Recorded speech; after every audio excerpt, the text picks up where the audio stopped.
Nestled in Rajasthan, India, this was a vibrant lake that once graced Khidkiri's landscape just 5 years ago.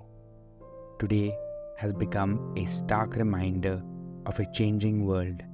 Its waters, once nourishing chestnut crops and providing a vital source of income for villagers, have vanished, replaced by cracked earth. यहाँ पर जो हम बैठे हैं इस जगह पर करीबन एक धारस पानी होता था पहले, अब ये सूखा पड़ा है बिल्कुल ही। मतलब हमने जन्म लिया जब सिंगाड़े कर रहे हैं हम इसी में। बूढ़ा करता करता मर गया, बड़ा बूढ़ा करते करते मर गए इसमें ही। और अब जो क्या है ये सूख गया, अब कुछ भी नहीं है, ना कोई हमारे को जमीन वमीन। इसी पेट पालन नहीं है बिल्कुल ही कतई, इसी में करते थे, इसी इसी का असर तो पेट पालन करे हम। पहले इसमें पानी सूख गया, पहले ही भर जाओ तो फिर हमें सिंगाड़ा की बेल लिया हुआ, सिंगाड़ा लगा दे हुआ हमें।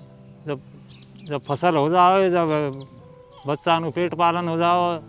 ऐसे पहले कभी सूखा था क्या आपको? जब नहीं साहब, नहीं कभी नहीं सूखा, ये अभी 10 साल से सूख रहा है हमेशा साहब। मतलब ताल भर पानी रहता, विशेष पानी फोड़ फोड़ बेल लगा नीचे, लकड़ी बांध वाला लकड़ी गचका जा नीचे, जब उसमें तब ये पैदा हुई सिंगाड़ा। 50 आदमी का परिवार है जो इसके पीछे रह रहा है यहाँ। अभी भरता नहीं है तो क्या खाएं? पूरे क्षेत्र में कम है पानी, जब बारिश नहीं होगी तो पानी कहाँ से आएगा?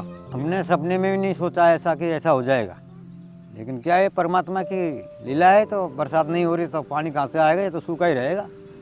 Khidkiri's story isn't an isolated one.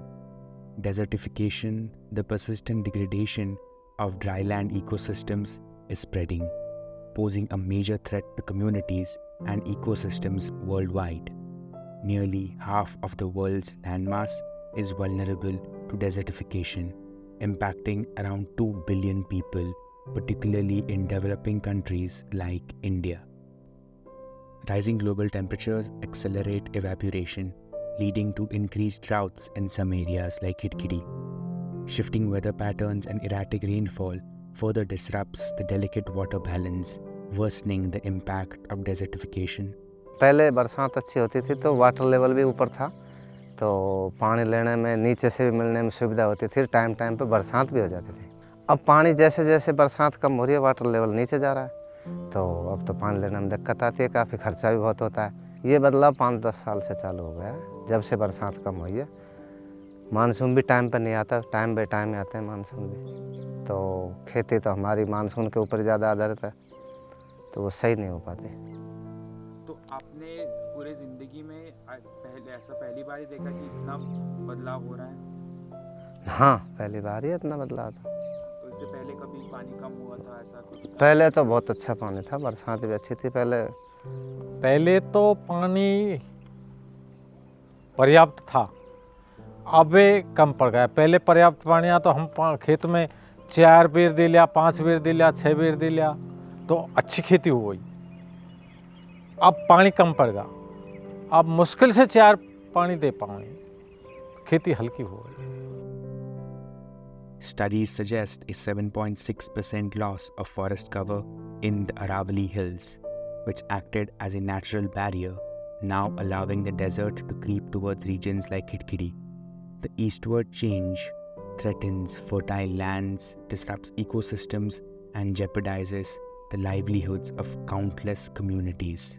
शुरू में बहुत पहले तो शुरू में जब मैंने खेती शुरू करी तो उस टाइम तो हमारे 50-60 फीट पे ही पानी हो जाओ। सुबह जावा और शाम की तो पानी बोरिंग करके तैयार किया। अब उसके बाद में कुछ टाइम चली वहाँ के बाद में फिर हमारे 200-250 के समथिंग 200-250 फीट के समथिंग पानी हो, तो वहाँ में भी कछु किसान मेहनत कर आखिर वहाँ काम में भी कर लियो।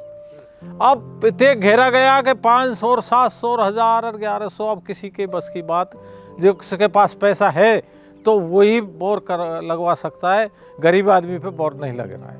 While bore wells offered a lifeline in regions with limited surface water, the excessive use has accelerated the very desertification they're meant to combat.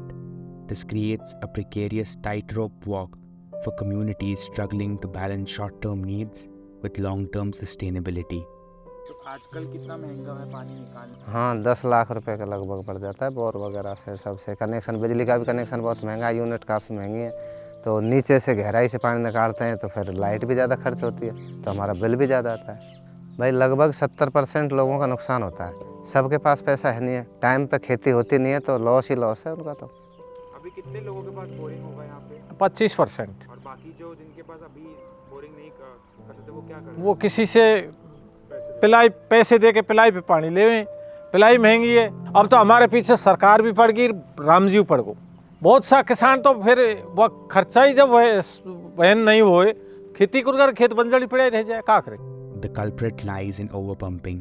When groundwater is extracted faster than it can be replenished, water tables plummet, leaving plants and ecosystems high and dry. This, coupled with the increased thirst of plants due to rising temperatures, creates a double whammy, placing immense pressure on already strained resources. ये bore 2002 में हमने लगाया था और ये 280 feet गहरा है। ये 11 साल चला है, उसके बाद में सूख गया।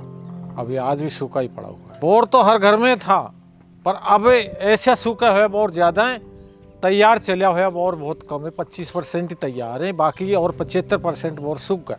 Climate change makes the situation worse. Erratic rainfall patterns, including more frequent and severe droughts, force farmers to rely even more heavily on bowells, further increasing depletion. Additionally, altered precipitation and rising temperatures hinders the natural recharge of aquifers, making recovery even more challenging. भाई water level नीचे जा रहा है, बरसात होने रही तो पानी तो ख़त्म होगा ही। तो 2 से 5 साल के बीच में पानी लगभग हमको पीने को भी असुविधा हो जाएगी, पीने लायक भी पानी नहीं रहेगा। खेती तो बहुत दूर की बात है। भाई गरीबी तो है, हम गरीब लोग तो हैं ही, किसान तो पहले से ही, और ऊपर से ईश्वर की भी मार है हमारे ऊपर, क्योंकि टाइम पे बरसात नहीं होती। कृषि का भविष्य 2 से और 5 साल के बीच में खतरे ही खतरे में है, क्योंकि पानी नहीं रहेगा तो खेती होगी नहीं, बरसात टाइम पे होती नहीं है, तो फिर किसान क्या करेगा, उसके पास कोई चारा नहीं है। Rising temperatures accelerate evaporation and leave regions like Khirkiri parched. The delicate water balance crumbles, replaced by a harsh reality of cracked earth. Weather patterns once predictable become erratic. This unpredictability leaves communities scrambling to adapt, their efforts often drowned out by the scorching sun and unpredictable showers. Livelihoods built around farming that once thrived vanish, leaving villagers facing economic hardship. Food insecurity becomes a constant companion as erratic rainfall and depleted resources make growing crops a gamble. But the cruelest blow comes in the form of forced migration. Families torn apart as they seek water and opportunities beyond their parched homeland. जब boring का पानी खत्म हो जाएगा, फिर हमारे पास खेती के लिए न बच्चा, न पढ़ावा के लिए, न हमारे लिए, न जानवरन के लिए कोई साधन, कुछ भी चारा नहीं रहेगा। फिर हमारा भविष्य बेकार ही हो जाएगा। Despite international pledges and lofty plans, concrete solutions have yet to materialize in regions like Khirkiri. Khirkiri's story isn't just a local tragedy. It's a microcosm of the global struggle against climate change's disproportionate impact on vulnerable communities. Their plight poses a question. Will Khirkiri become a forgotten footnote in this unfolding narrative, or will it serve as a stark reminder of the urgent need for action? The answer lies not just in distant promises, but in tangible solutions delivered to the hands of those who need them the most. अभी अगर जब ये खत्म होगा, ये पानी जो boring का हाँ। अगर खत्म हुआ, हाँ। तो फिर क्या करेंगे लोग? आपको क्या लगता है, क्या करेंगे? और तो कोई उपाय नहीं है, फिर तो आत्महत्या कर मर जाओ।